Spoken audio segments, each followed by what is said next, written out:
Welcome to CBR. From having superpowers to being killed by Captain America, did you know that Black Widow in Marvel Comics is pretty different from her MCU counterpart? Today, let's discuss the evolution of both versions of Natasha Romanoff.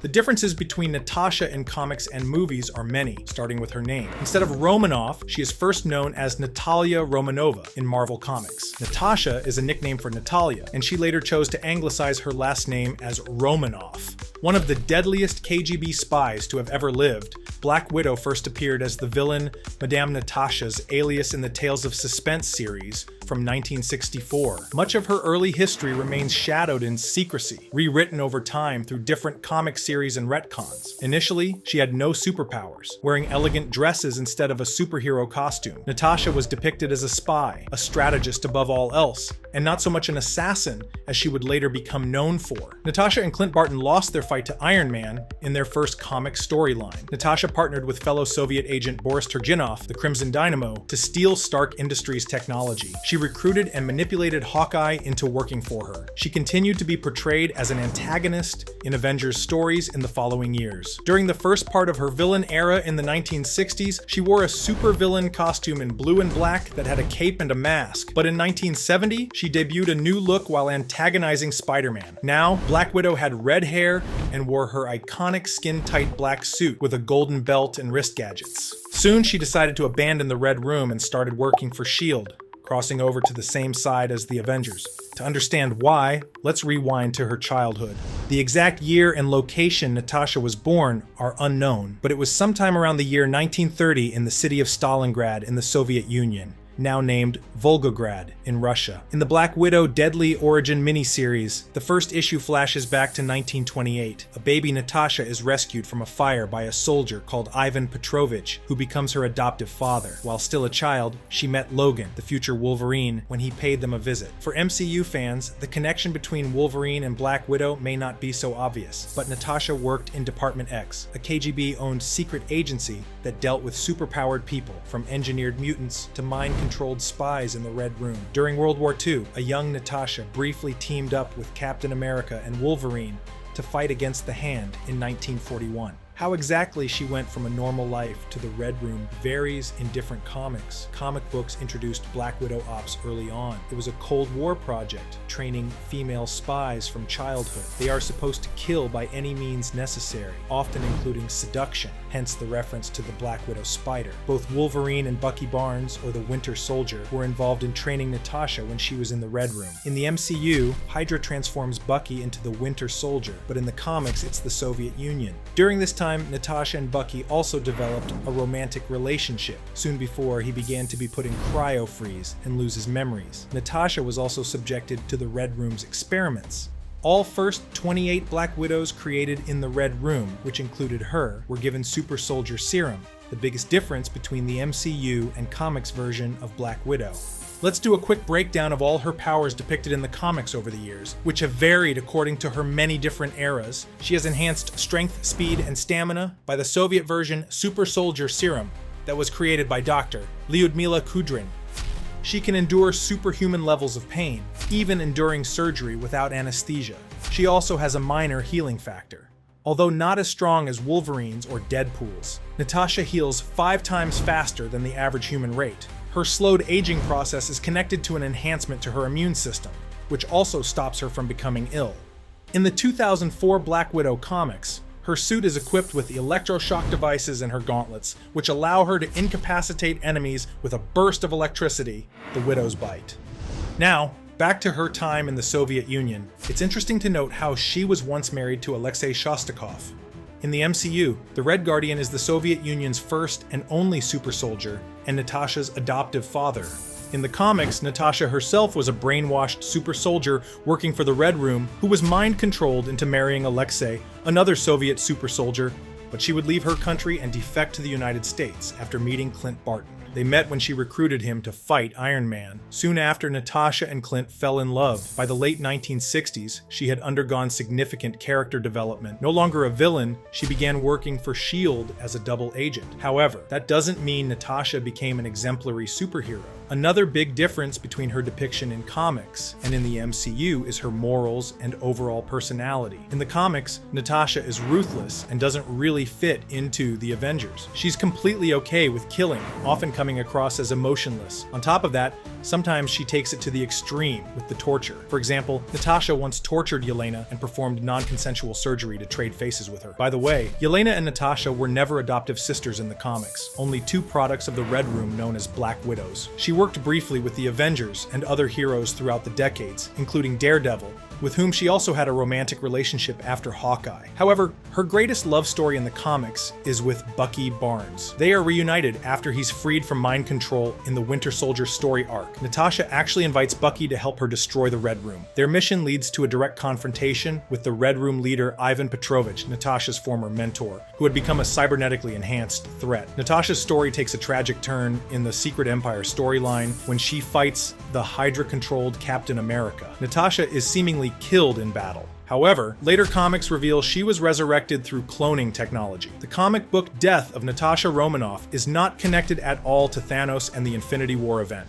There are many differences between the two versions of Black Widow. Now let's deep dive into how her origins are depicted in the MCU. The MCU, Natasha was born in 1984 and was never given a super soldier serum. She was never seen as a super-powered villain, simply a spy who had already fled the Red Room. She is in peak physical condition, and she is a highly skilled spy and fighter. Her transition from the Red Room to S.H.I.E.L.D. was shown in bits and pieces throughout the MCU, only expanded in the 2021 movie Black Widow. Beyond not having powers, her adoptive family in the movie was never part of her life in the comics. Another key difference is that Natasha's MCU version never fully embraces her counterpart's brutal tendencies. While she has a past as an assassin, she never engages in extreme tactics like her comic counterpart. She made her first appearance in Iron Man 2 in 2010, introduced working undercover as Natalie Rushman, Tony Stark's assistant at Stark Industries. She had been sent by Nick Fury to assess Tony for the Avengers initiative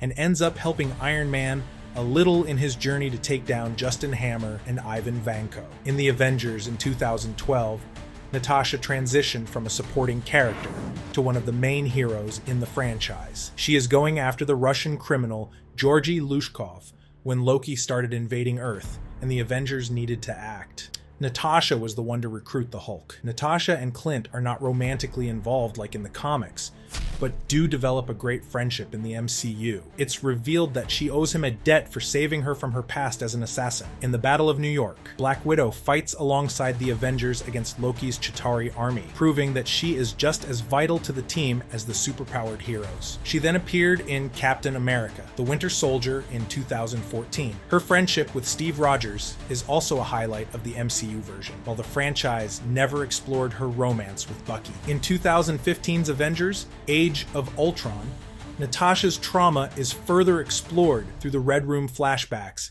revealing how she was trained as a child assassin and forcibly sterilized. It's also when a romantic subplot with Bruce Banner replaces her comic book romances. In Captain America: Civil War from 2016, Natasha is caught in the middle of the disagreements between Steve Rogers and Tony Stark. She first sides with Tony, but later betrays him and helps Captain America. She allows Steve and Bucky to escape during the airport battle, and then also has to go on the run. What happens after the Civil War event is the plot of the 2021 movie Black Widow. The film explores Natasha's background, her time in the Red Room, and her failed attempt to kill the Red Room's leader, Dreykov. It features her reunion with her adoptive family, introducing Yelena Belova, Alexei Shostakov, and Melina Vostokov. It provides a deeper understanding of her motivations and reinforces the theme of found family, something that defines her journey throughout the MCU. For some fans, this expansion on Natasha's backstory felt like too little, too late, since the character had already been killed off in Avengers: Endgame. Still, Black Widow's solo movie did help expand both her world and introduce new heroes, such as Yelena Belova. In a scene in Black Widow, Melina tells Natasha her family never abandoned her like she thought they did. In fact, her mother regretted selling the young girl to Dreykov and went after her until Dreykov killed her. The film depicts how Natasha, aided by Yelena, Alexei, and Melina, finally take down the Red Room for good and free other Black Widows from Dreykov's mind control. While Black Widow becomes a hero in the comics, the MCU version of the character is much more heroic. Sacrificing herself in Avengers Endgame for the greater good is something unlikely for her in the comics, where she operates more on pragmatism. But first, Natasha also appeared in Avengers Infinity War. She is part of the team trying to stop Thanos and his forces, and fights in the Battle of Wakanda. At this point, she has spent years on the run following the events of Civil War, but remains close with Steve Rogers and Sam Wilson. Her appearance features a new look, with short blonde hair, reflecting her life in hiding. Her last appearance in the MCU chronologically is in Avengers Endgame, with her death. Natasha plays a crucial role in leading the remaining Avengers after Thanos wipes out half of all people on Earth. When the time heist plan is developed, she and Clint Barton travel to Vormir to retrieve the Soul Stone. In one of the film's most emotional moments, Natasha ultimately sacrifices herself so that Clint can return with the stone, ensuring the Avengers' success in reversing the snap. Thus, Natasha makes one of the franchise's most heroic sacrifices, though her choice is often overshadowed by other events in the film. Before we wrap up the video, let's take a look at the evolution of her suits through the movies she appears in. When it comes to the Black Widow suit, the MCU has only shown her skin-tight cat suit. They do, however, come in many variations. Her first appearance in Iron Man 2 introduced Natasha in a simple yet effective black tactical jumpsuit. This original suit, while not heavily armored, was equipped with wrist-mounted shock devices and a utility belt with grenades. It had a sleek design with a red hourglass symbol on her chest, indicating her affiliation with S.H.I.E.L.D. Natasha's suit evolved into a more armored and tactical version in the Avengers. The black bodysuit had reinforced pads on the arms and legs for better protection. The red hourglass symbol was subtly present, and her utility belt was now integrated with holsters and pouches to carry more weapons and gadgets. This redesign reflected her new role as a core member of the Avengers team, where the stakes were higher. The following variations are all very minimal, except the suit that first appeared in the Civil War. It had elbow, knee, and shoulder pads to aid her in combat. It also had fortified boots and batons incorporated into it on top of all other gadgets. Another new ability it provides is launching electroshock projectiles from her wrist. The next big evolution in the Black Widow suit came in Avengers Infinity War and Avengers Endgame, when it evolved to incorporate more armor and became a little less tight. The Black Widow sequel also introduced the all-white suit variation.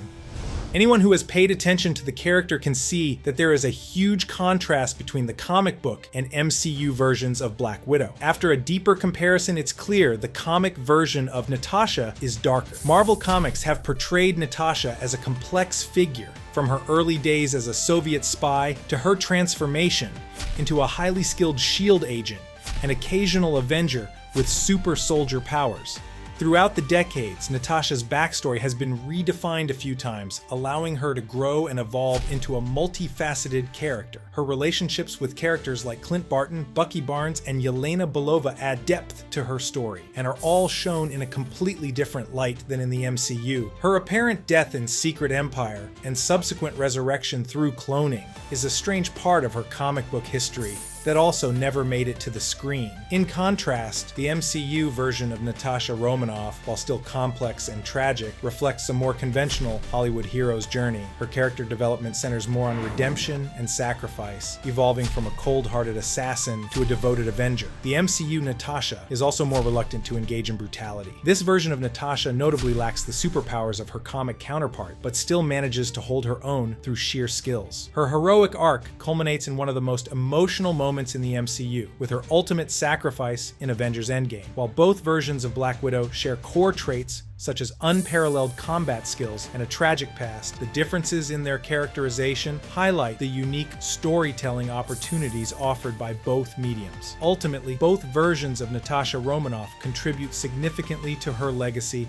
as one of Marvel's most compelling and complex characters, and her story continues to resonate with fans around the world. After Natasha died in the MCU, Yelena gained more prominence. She appeared in the Hawkeye series and will soon be a member of Marvel's new team in the highly anticipated Thunderbolts movie.